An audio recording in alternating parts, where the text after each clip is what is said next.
Hi, this is Mike Brown, owner of Death Wish Coffee Company. Welcome to Fueled by Deathcast. I love Jeff, but sweet and high. Whoop, Mr. Motorama coffee. Death Wish Coffee presents Fueled by Deathcast, the world's strongest podcast. Get ready, the show's about to begin. Welcome, everybody, to Fueled by Deathcast. This is episode 124, if you happen to be keeping track. It's also season 3, episode number 20. And it is a very special episode because it's another Death Wish Coffee employee episode, and we'll get to that in just a minute. In your ear holes and maybe your eye holes, I am the incredible Jeff, and I'd love it if you took a second and followed me on social media. It's very easy to do. I am at Jeff Wish Coffee across all platforms, and you can also follow everything we do at this show, including the podcast, the show, and a lot of the fun stuff that we're starting to do over on Twitch. It's really easy. It's at Fueled by Deathcast on Instagram, Twitter, and Facebook. And this show would be absolutely nothing without the voice of death. That is Brock Powell, BrockVox.com.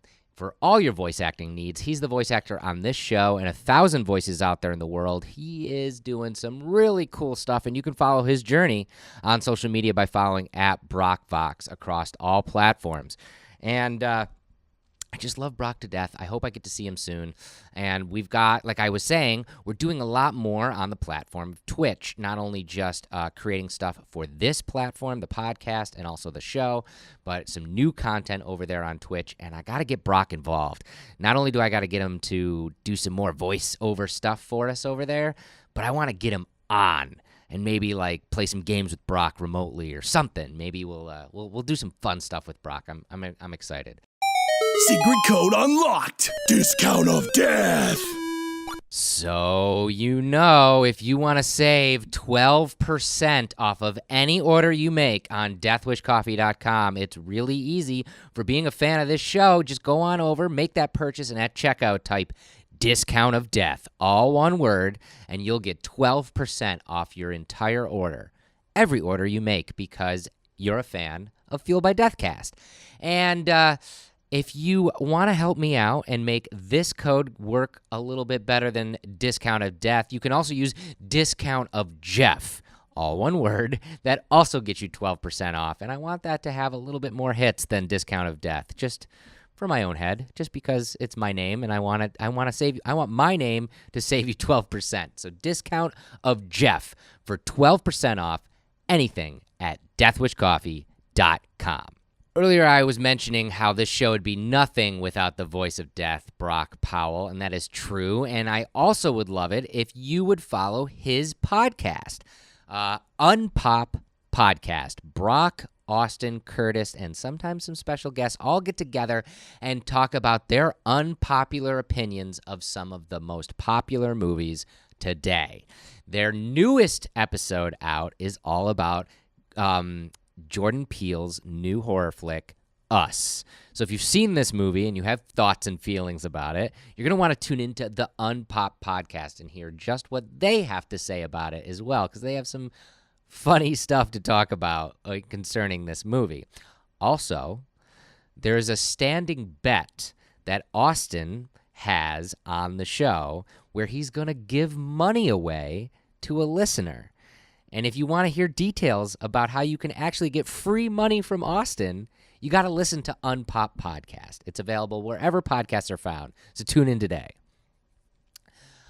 Another friend of the show who's gotten into the podcast game, and he is just crushing it. I love this show so much. It is the Cat House Hollywood podcast by Ricky Rackman. Now, you probably remember Ricky as the host of Headbangers Ball. Also, as the host of Ricky's Ride, which Death Wish Coffee has sponsored the last few years, where he literally gets on his motorcycle and rides all over the country. He's actually taken some time off on that because he's done it the last few years, and that's a lot to do. But in the meantime, he started this amazing podcast because back in the day, Ricky Rackman was co-owner and co-collaborator of the infamous Cat House Club. And it was a rock club right on the Sunset Strip in Hollywood. And there were no cameras allowed. And the only people who know about what happened beyond those doors were the people who were there. And Ricky has started this podcast talking about incredible stories and incredible events that happened at that infamous club back in the day. And it is so exciting to hear him talk and have special guests on and regale stories about what happened at that club, because some of the craziest stuff happened there. Some of the biggest bands in the world got their start there, like Guns N' Roses. And it's a wealth of information. And episode 9 just hit the interwebs, so you're going to want to tune in wherever podcasts are found for this too, because Cat House Hollywood podcast has stories to tell for years to come. Finally, new friends of the show I'd love for everybody to check out so we can all become fans together right at the beginning of their show is called Murder in the Rain. And here's their little flavor text. With a mutual fascination for true crime, Emily and Alicia have taken it upon themselves to explore the depravity that holds a special place in the Pacific Northwest. Murder in the Rain examines brutality, history, and humanity of these notorious murders with the help of authors, psychologists, detectives, victims' families, and their producer, Josh. Murder in the Rain brings an understanding as to who the victims were while investigating the killer's origins and motives. And in this world where murder podcasts are a dime a dozen, I think it's really cool to get in on the ground floor of a brand new one, especially all centered around the Pacific Northwest. There is some crazy murder stories that have happened around there that I'm sure they're going to get into as their show continues, but we can all become fans right from the beginning. So go follow Murder in the Rain wherever podcasts are found and murderintherain.com.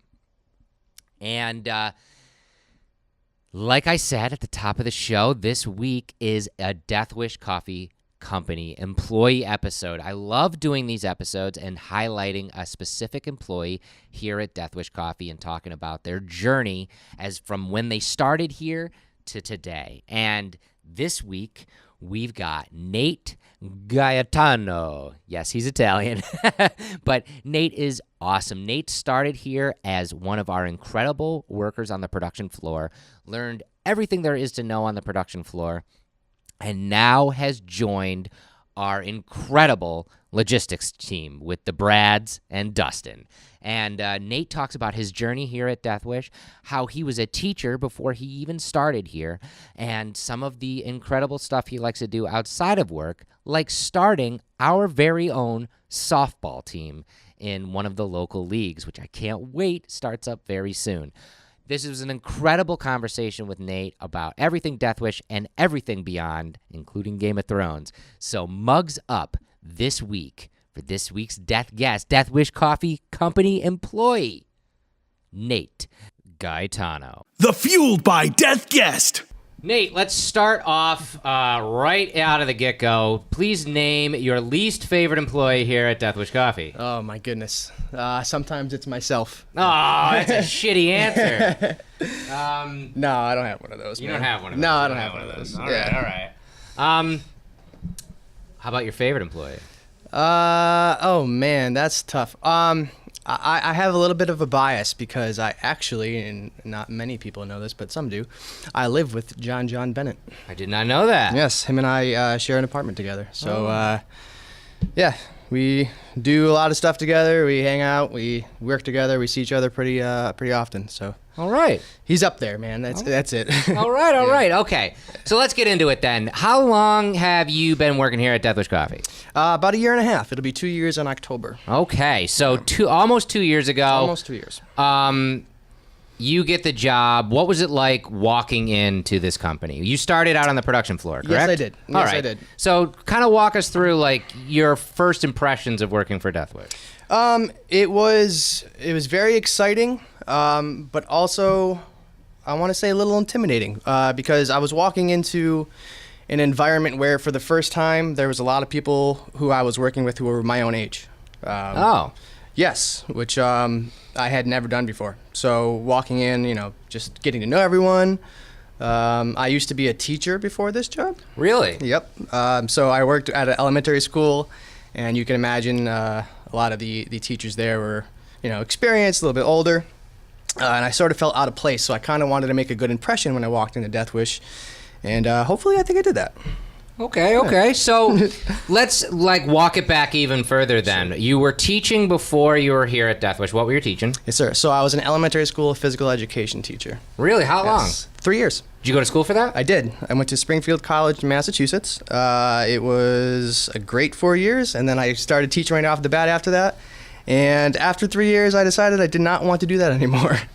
Not to get, I guess, too much into it, but where was that turning point for you? At 3 years in, was it just the daily grind of being a teacher? Oh, I could tell you exactly, man. So I was 3 years in. So the very first teaching job I had was in a pretty rough area, and it took a toll on me. I was pretty stressed out most of the time. 3 years in, my older brother had his third child, and he was back here in New York. My father back here in New York. My little brother was out there in Massachusetts with me, but I was a good distance away from him. So I almost felt like I needed to be with my family again, kind of thing. Understandable. So at the end of that third year, I decided to take a chance and come back to New York, and I didn't have a job at that time. So I jumped in to working at the Saratoga racetrack for the summer. Mm-hmm. Awesome job, really fun. Cool what did you do there? So they actually, I just signed on to do like an outdoor thing and sort of like maintenance on the lawns and cutting the grass, all that stuff. And they actually liked me so much they taught me how to drive the tractors between races. Really? Oh, to groom the tracks? So I was stuff? one of the guys who would go around the track between races, rake the track, and yeah. Wow, one of my earliest jobs when I was 16, I worked for the track. I ported. So there was a company that had a bunch of lemonade stands and pretzel stands and one sausage and peppers and onion and funnel cake stand. Nice. And I would have to make sure that they were stocked all day, every day with so I was running around the track all the time. Saratoga Racetrack is an incredible experience, for sure. Absolutely, hell yeah. So you come back, you're doing that. When does Death Wish come into play? Was Death Wish even on your radar at this point? Do you know what it was? Or? So, yes. So, funny story, I actually went to high school with a relative of Mike Brown. Oh, okay. And he's one of my good friends, and I was at his apartment one day, and he actually brought out the Death Wish vodka. Oh. And that was my very first experience with Death Wish. So I was like, wow, this is pretty cool. They're not a vodka company though. And he's like, no, they make coffee. So that's the first time I heard of them, and that was like a year before I even applied for the job here. So I was working at the track. It got to be September, early October, and the track obviously was closing. The races were long done, and they were finishing up for the season.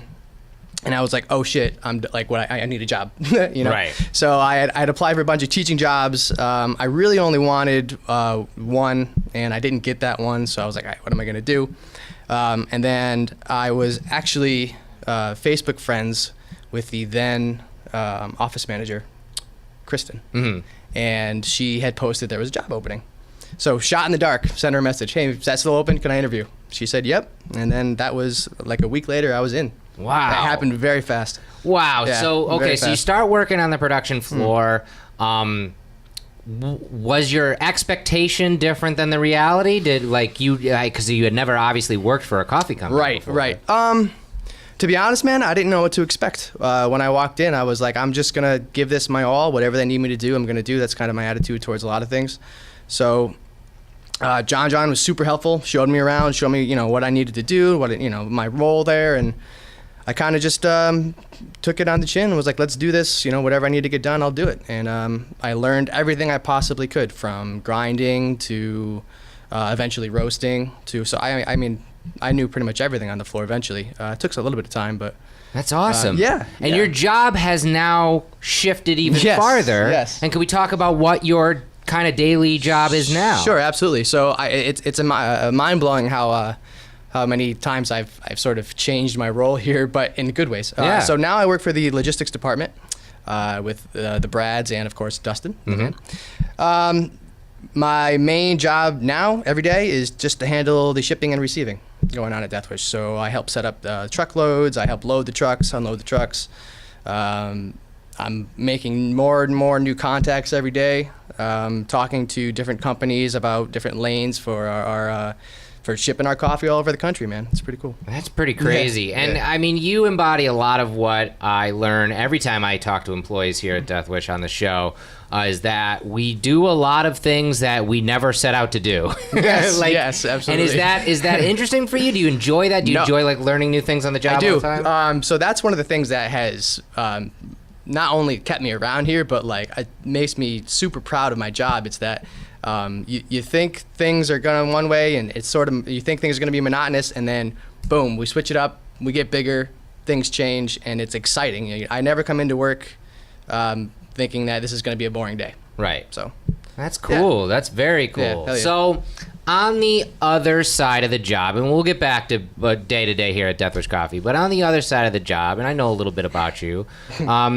what do you like to do when you're not working? Do you have hobbies? Do you have stuff that you enjoy? Yeah, so my physical education background, I'm super sporty type guy. Mm-hmm. Big New York everything fan, Giants, Yankees, all that. So you can catch me watching the Yankees. I know you're a Red Sox fan. I know. You can catch me watching baseball. I actually, this, I help organize our softball team here at Deathwish. We could talk about that. But that's just stuff like that. I play basketball with my friends. I go to the gym. That's awesome. I like to be super active, man. It keeps me going every day, and it helps me sleep at night for sure. That's awesome. Yeah. Well, yes, last year you started our softball. Well, there is a softball league, a local softball league, that we joined as Deathwish Coffee, and we did all right. All right, semifinals, man. Semifinals. Yeah, people forget that. We didn't start off great, which I expected. I wanted to see how people would react to that, and everyone had the best possible attitude. I think it's a lot of fun as a company to be on a team like that, especially because for those of you who might not know, this is a both a woman and man team, which is great. Yep. So we can have all of our employees there, and any skill set of manageable. It's what's considered a beer league, which is nice. Meant to be fun. And it's fun because for me, when I was a kid, I played baseball through junior high, basically, and I enjoyed it. I was never good at it, but I enjoyed it. So, I have some of the fundamentals. I'm a baseball fan as well, so I know some of the fundamentals. So going into it, I was really excited about it. But it was fun seeing people like Dustin that you brought up, you know, who's never played softball or baseball or anything, and a couple games in was having the time of his life. He got me jacked up because he came to the field wanting to learn and get better, and my expectation was, all right, if we're gonna suck, we'll drink, it'll be a good time, whatever. Right. He came and he was like, how's my swing? My level, all this stuff. He was like, can you give me pointers? And then he improved tremendously by the end of the season. So, that was exciting. And I'm excited to see how he's going to do this year, too. This season is going to kick off pretty much the same time this episode comes out, which is going to be good. Yeah. And so what do you think we need to do as a team this year to make it farther? We made it to the semifinals. I want to make it to the finals this year. Yeah, which is, awesome that we did that. But, that's a good question, man. Let's see. I think we should drink more. No. Drink more will definitely help. I don't know. We had a few practices last year. We're going to try to do that again. I know the weather's been kind of... Yeah. Upstate New York. Gotta love this weather. Unpredictable. Yeah. If we go into the season with the same fun attitude and confidence we ended the season with last year, I think we'll be in good shape. I think so too. Yeah. I know a couple of us from last year are coming back and playing again this year, which is going to be good. Yep. In fact, I think our star infield with Yumi and Shannon is going to be all stacked and ready to go. Core is intact. Absolutely. I think I'm very excited. And again, I'm excited because it's a fun thing to do that is with everybody at work, but it's not work. Right. Yeah, it's that whole team thing, but off the clock, and we get to know each other a little better. I mean, we work closely together anyways, but even now that the office and the production is separated, it's an opportunity for us to get together and have fun. Yeah, which will be hopefully rectified in the next year or two when we hopefully get our own space again and marry the warehouse and the office back together. But getting back to the work side of it, one of the things, again, why I love softball is that we can all kind of get together and have a good time. And a lot of people who see Death Wish Coffee now on, social media or, like out at events and stuff like that. And I get this a lot, and I'm sure you probably do too. Probably, people think, oh man, you guys work for Death Wish Coffee. You guys work for like an amusement park. Like, it must be fun every day, fun all the day. Time, you guys are jacked up on coffee. Sure. And that's really, yes, we like to have fun. Yes. But that's not the case. It is a lot of hard work. Yes. As part of the logistics team now, and with a lot of what we've been scaling up, what do you think is like some of the biggest obstacles we're looking at now as a company that's growing so quickly? Oh man, you hit it right there at the end. Just the fact that we're growing so quickly that time is becoming an issue. Just getting things together and out and ready to go and get out of our hands in time for these trucks to come and pick up stuff. It's tough. So me and the Brads, we sometimes will pull someone who's off the production floor or wherever we can to just be like, all right, we got to get this one thing done because time's running out. So right.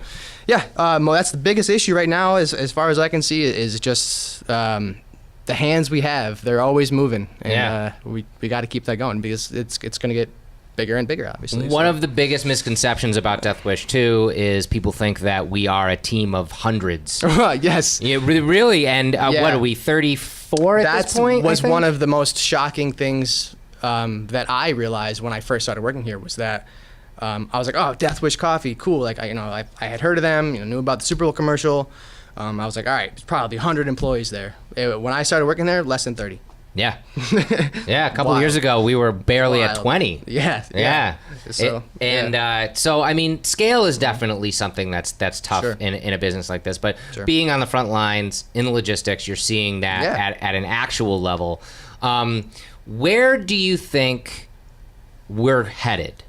Do you see us continually scaling at this level? Do you see us leveling off? Do you see us going even further? Like, where do you think we're headed in the next few years? 7 Kingdoms, man. We're going all the way. It's cool. Since I started working in the logistics department, this is like my second month there now. You see more and more places that pop up on my screen, basically. So we just got our fulfillment center out in Reno. You see more and more orders go out that way. We have the business that we do with Cascade now in Seattle. Just you start to see new cities that some I didn't like. You saw a city will come across my desk and I'd be like, where is this city? I have no idea because I don't travel a lot. But it's cool to see that more and more places are experiencing what Death Wish Coffee is. It is. It's really crazy to see us kind of hit almost every corner of the world at this point, and definitely every corner of this country.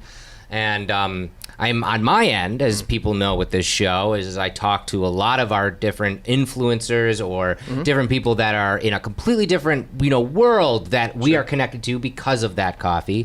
And now on the logistics side, you're seeing that too because you and I work together to help to caffeinate some of the bands that we deal with or some of the people that that we meet, that we're trying to create these relationships with, like through the podcast and stuff like that. Is that surreal to you? Yes. So a really cool story that I'll tell quickly. John Swedish, the first time I walked into his office, I noticed that he had a signed Breaking Benjamin album behind him. And they happen to be one of my favorite bands. Me and my older brother go way back listening to them. And they happened to come out with a new album, and they were coming to Glens Falls. And this was December 10th, I believe, of this past year. So I said, hey, John, what can we do? I just wanted to go, man. Right. And he came through clutch. He knew the bassist, Aaron, and he got us backstage passes. We got to meet the band. I got a picture with Ben and the guys, and we got invited back into their dressing room. That's to so hang out cool. with them before their concert, and it was the coolest. I was like, I was starstruck. It was cool. That's really cool. And again, a lot of people see that from the outside and think, oh man, our job is just hobnobbing with celebrities and all that stuff. But it's a lot of hard work on that.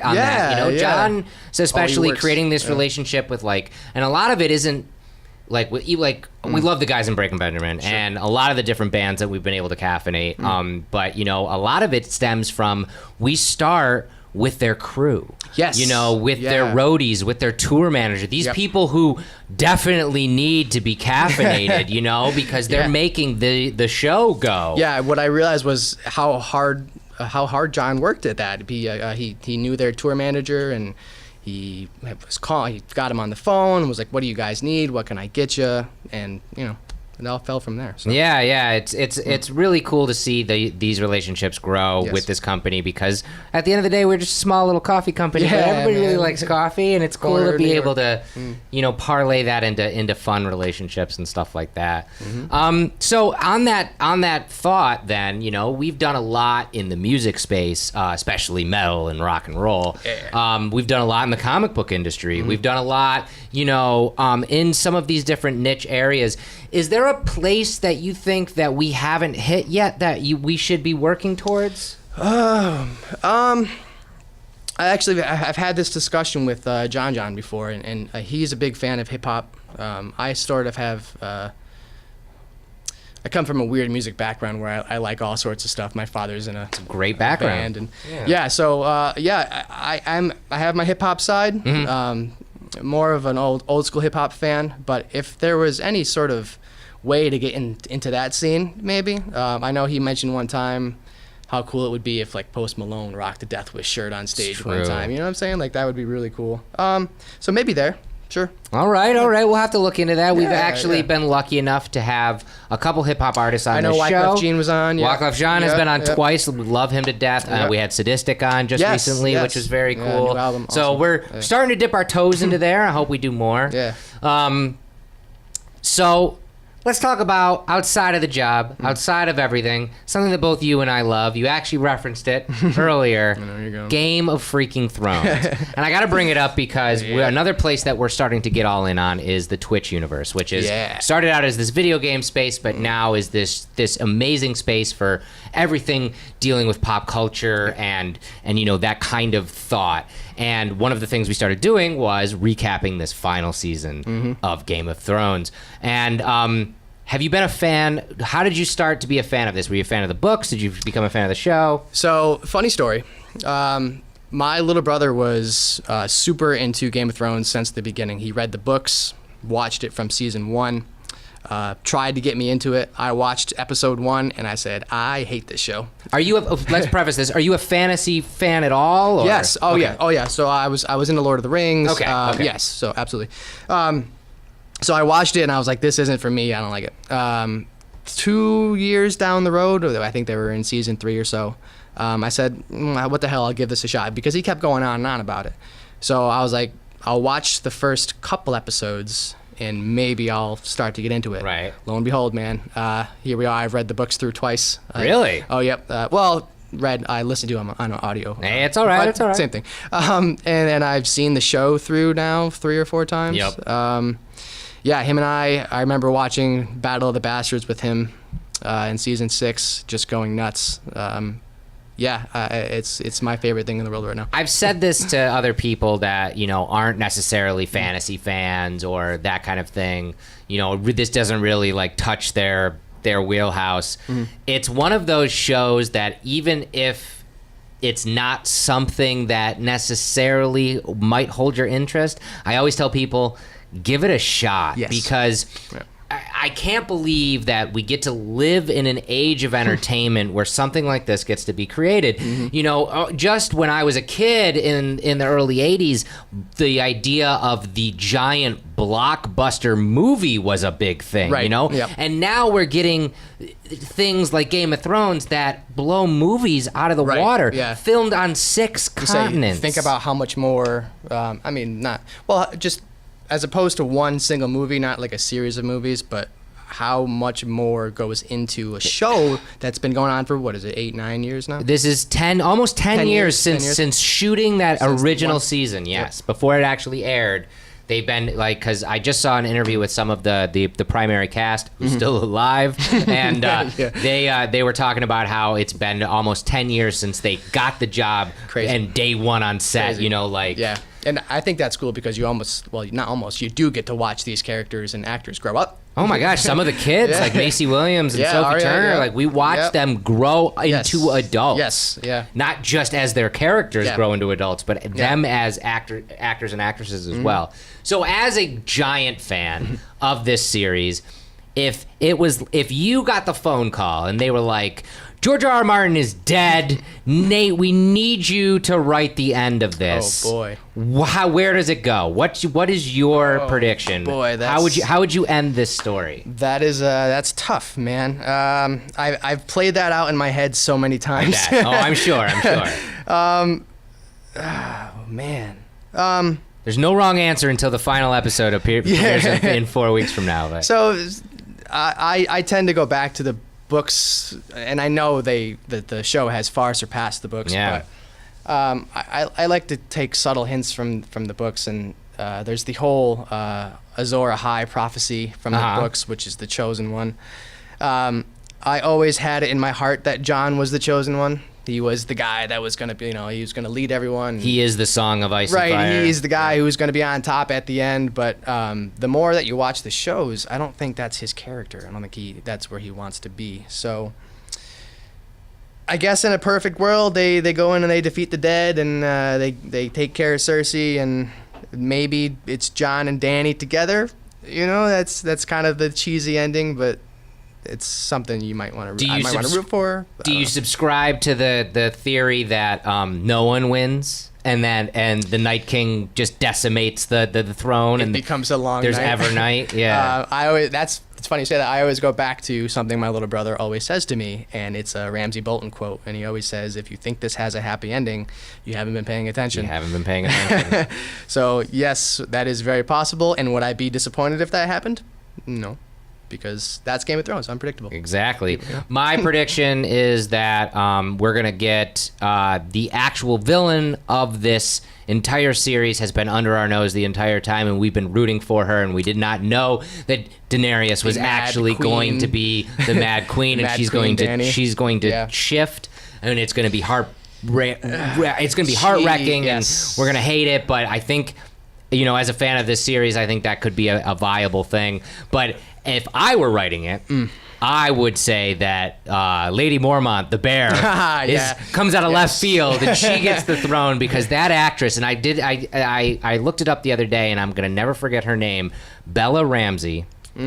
Remember that name, because this actress, this young girl, can walk into a room with the likes of Lena Headey and Kit Harington and these incredibly forceful actors and actresses, and basically walk into the room and be like, "Sit down, I'm talking." Steal the show. To be a young child actor and have that kind of gravity when you're on set, she's gonna go far. We're gonna see her absolutely 100%. And I think a lot of these actors and actresses are gonna have incredible careers. Some of them already did going into it, but I think some of them are going to be, we're going to see them in roles for years to come. Yeah, man, just think about back to season 1. The most experienced actor on the show was probably Sean Bean. Yep. Oh, hell yeah. He was top billing, Sean Bean. Yeah. And they killed him in episode 8. Crazy. Spoiler alert, sorry. But yeah, that's just that show has sort of produced this mass group of really good actors, I think. So. I do want to date this episode as we're talking and recording this episode right now, because we are talking very lofty about Game of Thrones, because the Battle of Winterfell, which is season 8 episode 3, is going to happen after we record this. So I'm sure if we were having this conversation after that fact, we'd be a lot sadder and a lot more kind of understanding of what's going to happen, because I think there's going to be a lot of I'm trying to prepare myself. I'm not ready. People will die. A lot of them. I think it's going to be nuts. I think you're right about Dany, though. It's weird just thinking about the road she's going down, and it's crazy to see. But she's becoming more and more I can see her having to make a very tough decision in this battle that's coming up, and it being the wrong one. Yeah. So we'll see. We'll see. Shout out to actually an earlier episode with a guest, John Longstreth. He's the drummer of a metal band named Origin. Nice. He actually wrote online, and I love this quote. He thinks that Danny's going to have the biggest heel turn since Hulk Hogan did in the WWE, oh, yeah. which I think is very, very poignant. Yeah, I like that. Going back to work, going back to all of it, what is really inspiring talking with you is, like you said, you came in day one with Deathwish Coffee and you were like, I'm just going to put my head down and I'm going to learn whatever I can. And by the end of it, you learned pretty much everything there is to learn on the production floor. And now you're working with the logistics team and doing the exact same thing. Yes, sir. All the while still wanting to be active and be out there with all your sports and everything. What fuels you to want to keep doing that? What fuels you to keep coming to work and wanting to learn? I love that question, and I've thought a lot about it. I thought a lot about that pretty much since I started working here. I listen to the podcast all the time, and I always ask myself that question when I hear it too. And really, it boils down to the attitude of the entire Deathwish environment, and that is, every day you come in and you don't want to be that person who's slacking, and you don't want to be that person who says, I'm going to take the day off, but still be here. You don't want to be that person who is left behind almost, because we are moving forward as a company every day, whether it's, baby steps on the elevator or whether it's, whatever. It's small steps, big steps, we're doing it. And if you're not a part of it, then get out of the way, because it goes back to my sports background of being on a team and growing up playing sports, and the attitude that you're not going to accomplish anything if people aren't on the same page. It's true. So I try to do my best to come in every day and be on the same page, not only be on the same page as the people around me, but turn the page with them every day. So once we move forward, all right, we're going to move forward together. Like, no one's taking leaps and bounds ahead. No one's staying behind. We're all doing this thing together, man. And it's cool. It's really cool. I've never really had a job where that's been the case. It's the truth. One of the things that I find talking to employees on the show all the time is that we all believe in the brand, we all believe in the product, and we all believe in the work that we're putting in behind it. And that's rare. Yes. That's super rare. I've said this before on episodes. I dare you to talk to an employee of Maxwell House or something like that and have to hear the same passion as people like you have for that. Passion is a good word. Every single person here is proud to be here. It's true. So, and that's something that's really, really interesting. As we wind down, the one question that I always ask, and you cannot take your time, I want the first answer that comes to your brain: Deathwish or Valhalla? Deathwish. 100%? 100% Deathwish. Okay, give me a reason. Yeah. It boils down to just the flavor thing for me, man. I had never really heard of Valhalla until I got to Deathwish, and then I got to Deathwish, and I was like, oh, cool, like something different, I'll give it a shot. And when I tried it, I was like, yeah, it's good, but the original is for me. So, well, please welcome Zach Wilde to beat you up. No, I'm just kidding. I'm just kidding. Zach, I'm sorry. No, and that's awesome. Yeah. I mean, everybody has their own preference. Yeah. Were you, before working for this company, were you a coffee drinker? Yes, but not until college. I mean, I guess that's relatable for a lot of people. But when I got to college, we had a Dunkin' Donuts on campus. I didn't drink coffee in high school at all. I got to college, was doing work all the time, 7 days a week, and it got to the point where I was like, all right, I need something. And yeah, that's when I started. And I don't go crazy with it. Like 1 cup of Deathwish in the morning will do it for me. Yeah. It's fine. Yeah. The rest of the day, I'm good. You drink it black? Sometimes, but and Dustin will get on this for me, but I also like my flavors. I almost like my coffee to be like a dessert sometimes. It's all right. It's all right. He's not the biggest fan of that, but like the other day I put Stewart's had cinnamon bun flavored creamer, so I brought that in. I was like, I'll give it a shot, and he smelled it. He sniffed it out from across the room, and he's like, this smells disgusting. What was your thought on it? Was it disgusting? I liked it. You liked it? All right. Hey, look. Yeah. Coffee's a wonderful drink because, you know, you can drink it black, and we pride ourselves on Devilish coffee because of the taste of it. But it's a great drink because you can add all sorts of things to it to make it for you. Yes. And that's why so many people enjoy it. Yeah, absolutely. And that's awesome. So for our viewers and listeners out there, obviously you want to follow Deathwish Coffee on all of our social channels because that's where a lot of us pop up all the time. But do you use social media at all? Can anybody follow your journey? Sure. Yeah, I do have Instagram. My Instagram is just my name. It's Nate Gaetano, Nategaetano, Italian boy. And I have Twitter. It's the same thing. Nate Gaetano, Nategaetano. All right, I'll put those in the show. You said Italian boy, like like family over on the boat, like a couple generations ago. My father's name is Mario. Really? Yeah. It's a me. Yeah, straight off the boat, man. For sure. Wow. Yeah. So, oh man, that makes me hungry. Yeah, I know. But it's funny because everyone's always like, oh my god, your parents came over, or your grandparents came over from Italy. You must be 100% Italian. I'm actually 25% Irish as well. Oh. So there you go. Do you have family in either country still? Any? No. So I need to get to Italy, man. I've never been. But there is a church. I believe it's in the southernmost point of Italy, maybe even near Sicily. But it has my last name above the door of the church. Is it part of your? Is it from your family? I don't know. Oh, yeah, cool. I gotta find out. Find that out. I had a family friend over there send us a picture one time, and I was like, "Wow, I need to get over there, check it out, and find that out because I don't know." Hey, you're 75% Italian. They will welcome you with open arms right off the plane. They'll be like, "Come here, here's a pot of spaghetti." Awesome. Oh man, Nate, it was so good having you on the show and talking with you, and I cannot wait for this season of softball. Kick some ass. We're gonna kick some ass. Let's go. Awesome. Thanks a lot, man. Thanks, man. I appreciate it. Awesome.